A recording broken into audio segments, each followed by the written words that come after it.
Impossível falar de abelha sem pensar em mel, concorda comigo? E olha, se tratando de abelha sem ferrão, isso é ainda mais difícil, porque são tantas variedades, cores, sabores, texturas de mel que fica complicado de escolher qual que é o melhor. Mas uma coisa é fato, dentre todas as mais de 350 espécies de abelha sem ferrão já catalogadas no Brasil, existem algumas que se destacam quando o assunto é produtividade de mel. E é justamente as 5 abelhas sem ferrão que mais produzem mel aqui no Brasil que a gente vai conhecer aqui nesse vídeo com imagens, vídeos e tudo que vocês têm direito para deixar este conteúdo muito gostoso e muito saboroso. Mas antes de qualquer coisa, editor, por favor, roda a vinheta.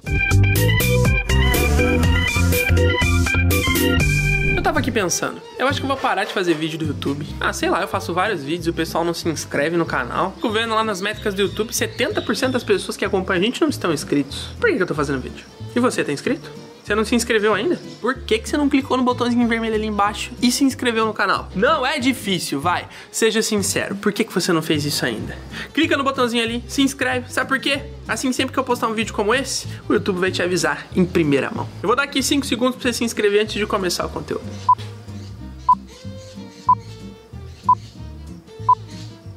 E aí, se inscreveu? Então beleza, podemos seguir com o nosso vídeo. Primeira coisa que vocês precisam entender se tratando de mel: o mel mais comum não é o único mel disponível. Sabe aquele mel que você encontra no supermercado, que é vendido a uns 30, 40 reais o litro aproximadamente? Então, esse na verdade é o mel de uma abelha chamada aqui entre os meliponicultores, apicultores, de Apis mellifera, ou abelha europeia, popularmente conhecida no Brasil, que é justamente a abelha com ferrão. Essas abelhas com ferrão, as abelhas europeias, elas têm uma alta produtividade de mel. Por colônia de abelha europeia no ano, estima-se que a produtividade seja em média de 40, 45 até 50 quilos de mel, que para uma colônia de abelha, acredite se quiser, é muito mel. Só que tem algumas características principais do mel dessa abelha europeia. Primeiro, tem uma baixa variedade. Você sim consegue encontrar algumas variações do mel dessa abelha europeia, como o mel de florada de aça-peixe, o mel de florada de laranjeira, que tem um saborzinho bem gostoso, o mel de florada de eucalipto, que tem uma cor mais intensa, um sabor mais intenso, mas de verdade, variações mesmo, são menos de 10, menos de 15 variações. Além disso, o valor de comercialização desse mel, mesmo que de uma florada específica, não é tão alto. Afinal, a produção dele é uma produção feita em larga escala, o que a gente chama entre os apicultores e meliponicultores de superprodução de mel. Diferente do mel de abelha sem ferrão, que tem uma grande variedade, afinal, cada espécie dentre as mais de 350 catalogadas produzem um mel diferente. Cada uma coleta de um grupo de plantas diferente, que vai agregar um sabor diferente, cada uma tem uma resina diferente na construção do pote, o que na maturação vai dar uma cor diferente, uma textura diferente, por causa das diferentes concentrações de propriedades das enzimas que são utilizadas. Enfim, é um universo de cores, texturas, aromas e sabores, por isso a variedade é gigantesca. E é por conta dessa variedade e também da próxima característica, que é a produtividade mais baixa quando comparada à abelha europeia, que o mel das abelhas nativas sem ferrão tem um valor tão alto agregado, podendo chegar a 800 reais o litro dele, sendo vendido fracionado como o mel de Apis mellifera, por exemplo. E tem mais uma diferença importante de ser citada no mel da abelha europeia ou abelha com ferrão pro mel da abelha sem ferrão, que é a forma de armazenamento desse mel. Você provavelmente conhece isso daqui, que é o favo de mel ou mel em favo. Tem até gente que compra o favo de mel com um pouco de mel dentro e vai tomando com o próprio favo, vai mastigando o favo e depois só cospe a cera. Tem gente que consome de várias formas o mel da abelha Apis mellifera. Mas você sabia que as abelhas sem ferrão não constroem favos de mel?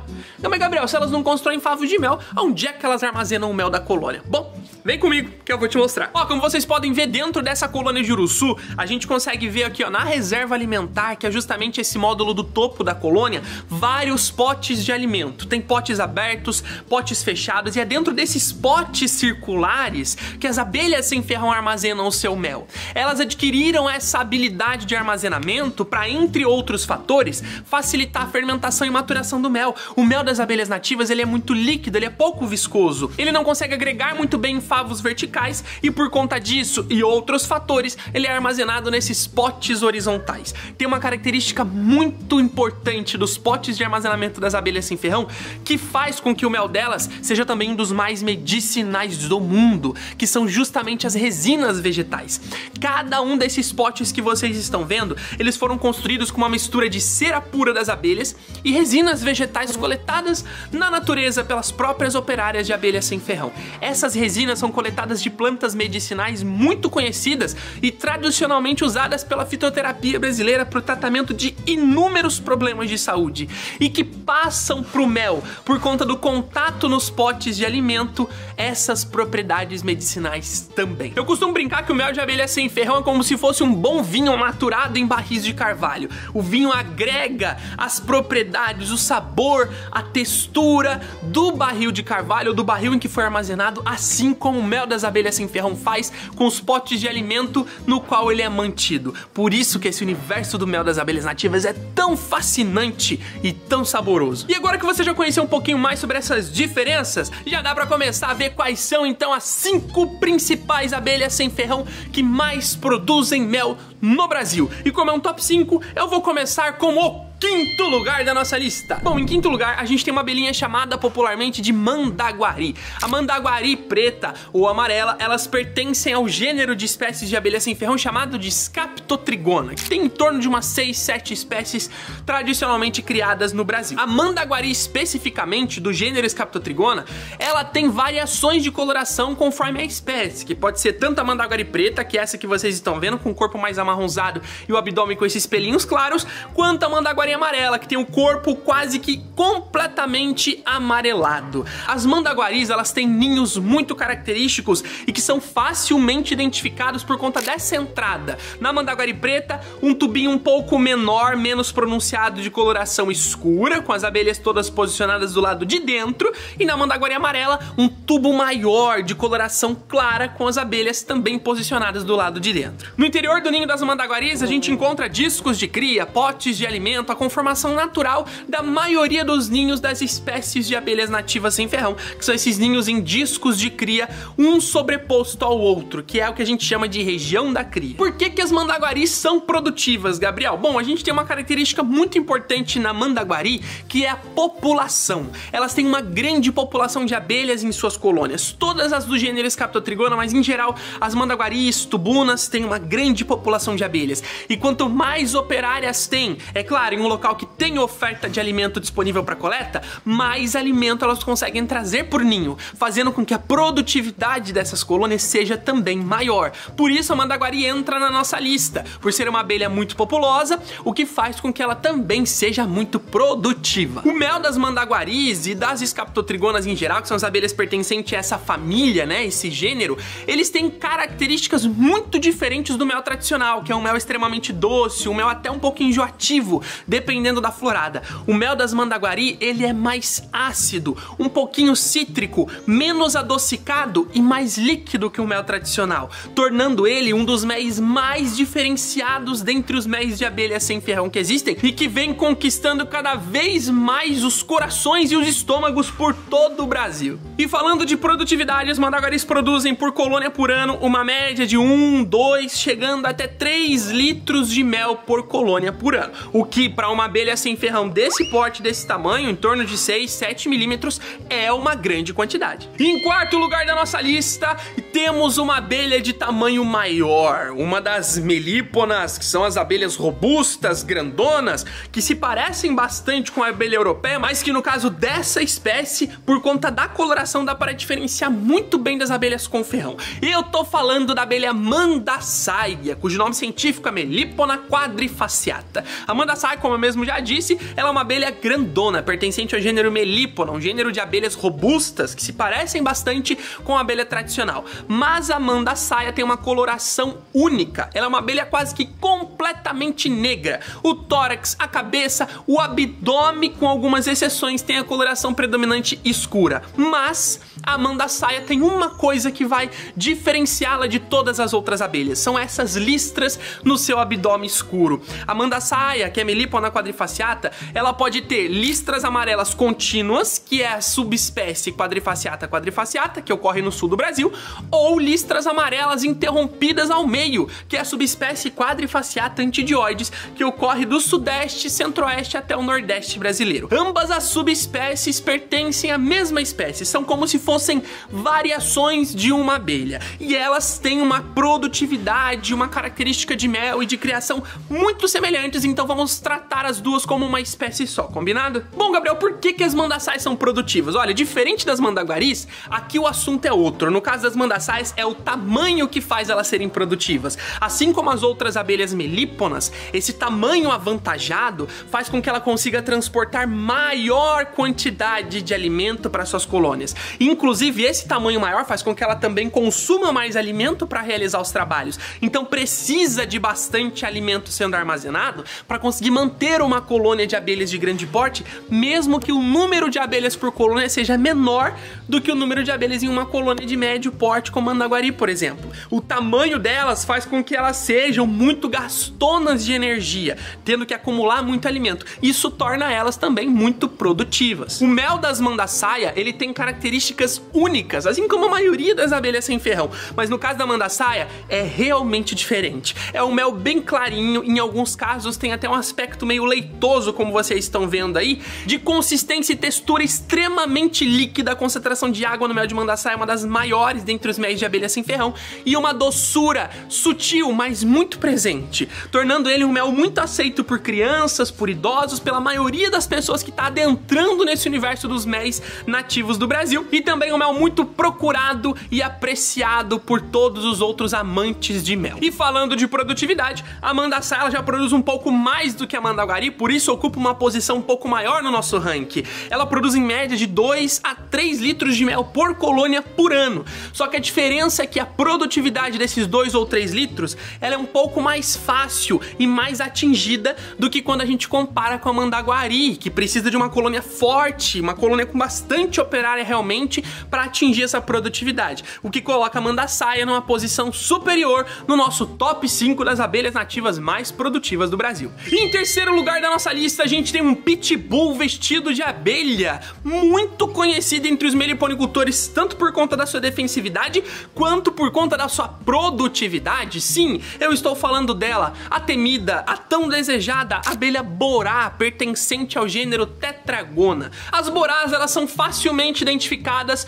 por terem um aspecto muito semelhante à abelha sem ferrão mais conhecida do Brasil, que é a abelhinha jataí, só que com uma coloração um pouquinho mais escura, com abdômen com listras amarelas bem pronunciadas e, é claro, um tamanho 3 ou até mesmo 4 vezes maior do que é o tamanho tradicional da abelha jataí. E tem uma coisa que você vai usar para diferenciar a borá de outras espécies que são parecidas com ela: essa manchinha branca em degradê na asa das borás. A mancha branca da asa das borás começa um degradê a partir da metade da asa mais ou menos até o final. Isso é presente nas espécies do gênero Tetragona e não é encontrado em outros gêneros ou outras espécies de abelhas sem ferrão brasileiras, o que facilita a identificação dessa espécie particularmente. Mas tem uma outra coisa que você pode utilizar para ver se realmente se trata ou não de uma borá, que é o pito de entrada do ninho delas. Tá vendo essa fenda aí? Essa fenda construída de cerume com um pouco de resinas é característica das colônias de abelha borá. Se você encontrar uma fenda que pode ser um pouquinho protuberante, né, um pouco mais projetada para frente em forma de um tubo, mas sempre com essa entrada de fenda com várias abelhinhas posicionadas, se trata então de uma colônia de abelha borá. Mas, Gabriel, por que as borás são produtivas? Bom, assim como as mandaguaris, as borás elas têm uma colônia altamente populosa, mas diferente das mandaguaris, a população das borás alcança facilmente o número de 25 mil indivíduos por colônia. A gente está falando de uma das espécies mais populosas dentre as abelhas sem ferrão brasileiras. E como a gente viu na mandaguari, quanto mais população, maior a quantidade de alimento que consegue ser trazida e maior o consumo, que faz com que elas tenham que estocar muito recurso. E por isso, elas se tornam também muito produtivas. Se tratando de mel, eu tenho que dizer confirmar pra vocês aqui, ser sincero, que o mel da Borá talvez seja o mel mais diferente que você vai provar em toda a sua vida. Escreve isso que eu tô te dizendo se você ainda não provou o mel de Borá. Quando você provar, depois você volta aqui nesse vídeo e comenta o que você achou. O mel de Borá, ele tem um sabor que lembra muito o sabor de queijo. Por isso que é um mel, inclusive, aconselhado para ser utilizado em pratos salgados, principalmente carnes. Harmoniza muito com vinhos mais intensos, como Cabernet Sauvignon ou um vinho Merlot. Então é um mel que é diferente dos méis que a gente tá acostumado, que são docinhos, que a gente come com doce ou com algum outro prato fresco, frutas. Esse mel não, é um mel mais intenso, que tem um sabor muito diferente e que é aconselhado para acompanhar pratos salgados. Olha só que curiosidade. E quando o assunto é produtividade, a Borá, ela pode produzir incríveis 3 a 4 litros de mel por colônia por ano, o que coloca ela na terceira posição do nosso ranking. Lembrando, todos esses que eu falei até agora são méis que podem chegar aos R$800 o litro fracionado. Então uma colônia de Borá no ano pode render ao meliponicultor uns R$2.400 caso esse mel seja comercializado, ou até mais se produzir os 4 litros de mel por colônia por ano. Em segundo lugar da nossa lista, entrando no top 2, a gente tem as urussus do Nordeste brasileiro. E aqui eu destaco 3 principais espécies: a tiúba, a urussu cinzento, a urussu do Maranhão, a jandaíra do Nordeste e a urussu nordestina, todas as 3 encontradas no Nordeste brasileiro. Cada uma dessas 3 espécies tem características únicas. Rapidamente falando para vocês, a tiúba urussu cinzenta, como o nome já diz, ela é uma abelha acinzentada com características bem exclusivas da espécie. Ela diferencia de todas as outras abelhas nativas sem ferrão por conta dessa coloração, então é fácil de identificar.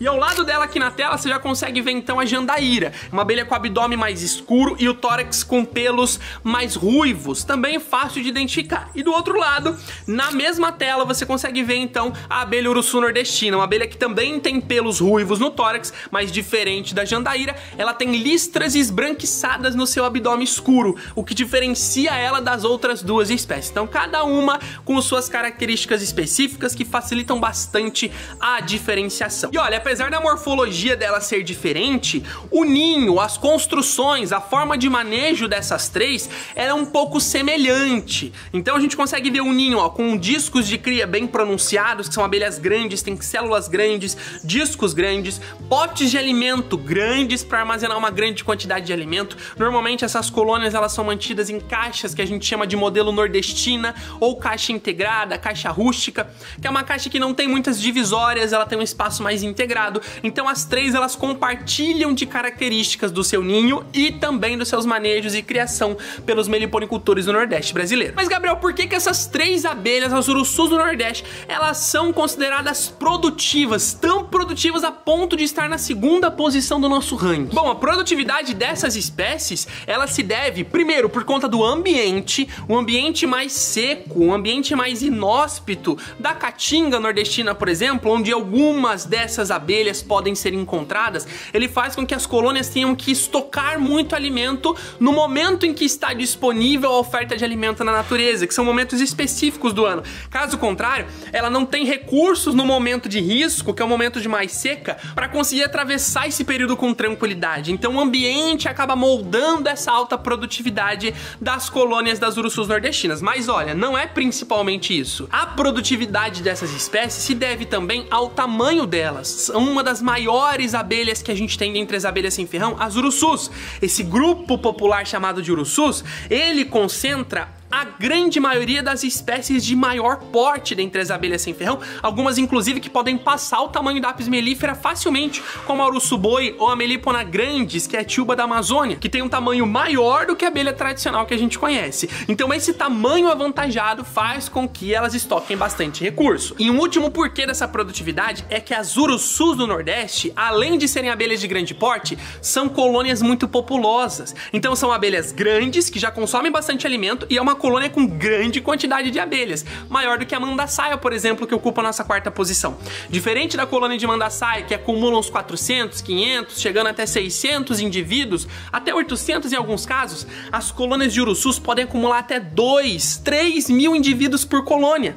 Indivíduos, em grande maioria das vezes, que tem um tamanho corporal um pouquinho maior, o que faz com que elas tenham que acumular, então, mais alimento, estocar mais recursos para conseguir alimentar toda essa galera, fazendo com que elas sejam, então, mais produtivas. E o mel das urussus, em geral, ele tem características muito semelhantes. É um mel um pouco mais líquido do que o mel tradicional, mas ele mantém uma doçura muito próxima do mel tradicional, mas sem ficar enjoativo. E além disso, para algumas urussus, esse mel ele pode ter um fundinho amadeirado por conta da maturação nos potes de alimentação que tem algumas resinas, como se fosse um vinho bom mesmo. Olha só que loucura. E quando o assunto é produtividade, todas essas 3 urussus no Nordeste, elas podem chegar a produzir até 5 litros de mel por colônia por ano. Em alguns casos, até um pouco mais, de 5,5 a 6 litros de mel por colônia por ano, quando é uma colônia bem grande, bem desenvolvida e que está em um local bem produtivo. Lembrando que cada litro desse mel vendido fracionado pode chegar a 600, 700 reais, o que dá uma boa lucratividade para o meliponicultor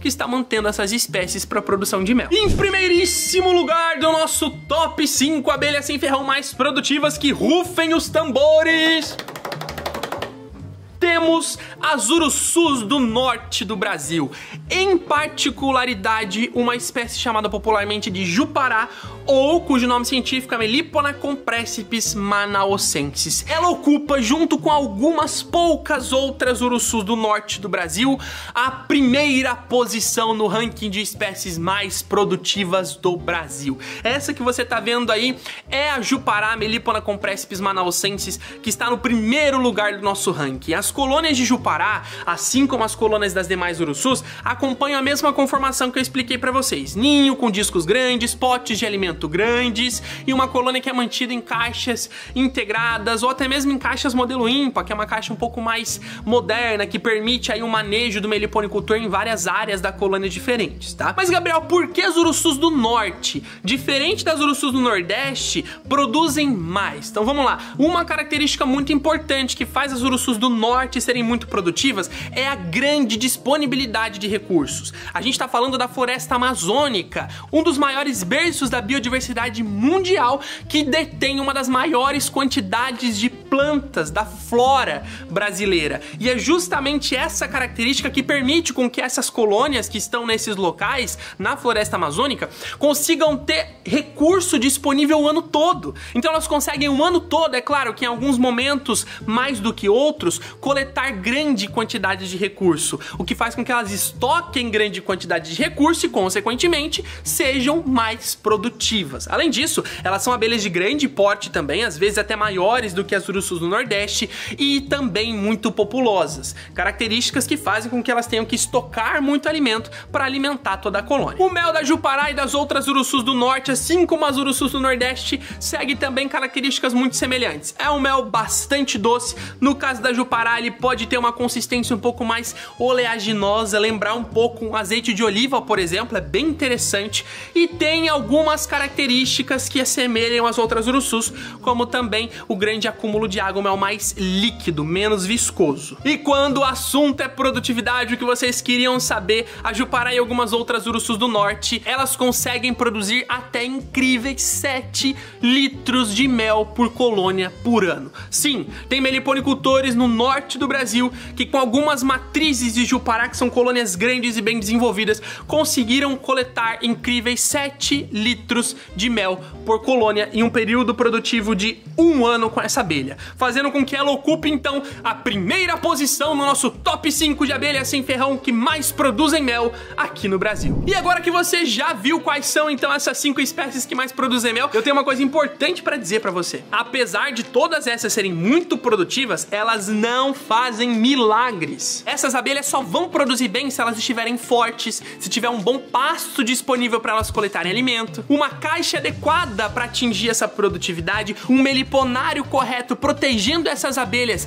contra chuva, sol direto, que pode fazer com que elas gastem recursos para corrigir problemas, o que faz com que elas diminuam a produtividade e, por fim, mas não menos importante, um manejo correto por parte do meliponicultor. Na produção de mel de abelhas nativas sem ferrão, assim como na produção de mel das abelhas com ferrão, o manejo é peça crucial. Se o meliponicultor não faz os manejos corretos nos momentos corretos, a produtividade das abelhas nativas cai por terra e elas vão acabar consumindo o recurso que elas vão produzir para corrigir problemas que o meliponicultor não corrigiu, ou pior, nem vão conseguir estocar recursos por problemas que o meliponicultor não corrigiu. Então, se você quiser ter as suas próprias colônias, iniciar sua própria criação de abelhas sem ferrão em casa, de forma segura, mesmo que você não saiba nada sobre isso, para produzir o seu próprio mel, para produzir sua própria própolis, ter momentos de qualidade com a sua família, trazer a natureza mais perto de você, eu tenho um convite importante para te fazer. Vai rolar um evento 100% online gratuito que eu chamei de Missão Abelhando a Cura da Terra. Nesse evento eu vou te mostrar exatamente isso, o passo a passo em 7 dias de conteúdo para você iniciar sua própria criação de abelhas sem ferrão em casa, independente de onde você estiver, e o mais importante, independente do quanto você saiba sobre essas abelhas, tudo com segurança e com os melhores resultados que você pode ter com a sua criação. E para você garantir a sua vaga gratuita é muito simples, é só clicar no link que está sendo colocado nos comentários ou que está aqui embaixo na descrição desse vídeo, também nos comentários aqui embaixo. Colocar o seu nome e o seu e-mail e pronto, sua vaga já está garantida, você já vai poder acompanhar as aulas, vai entrar no grupo, vai conseguir baixar todos os materiais, bônus e presentes que a gente separou para disponibilizar para você e vai entender de fato como ter as suas próprias colônias de abelhas sem ferrão em casa para transformar por completo a sua realidade, a sua vida com a sua criação de abelhas sem ferrão. Eu tô te esperando dentro do Missão Abelhando e se você gostou desse vídeo, mais uma vez, deixa o seu like e se inscreve no canal para acompanhar mais vídeos como esse. Um grande abraço do maior abelhudo de todos e até a próxima. Fui!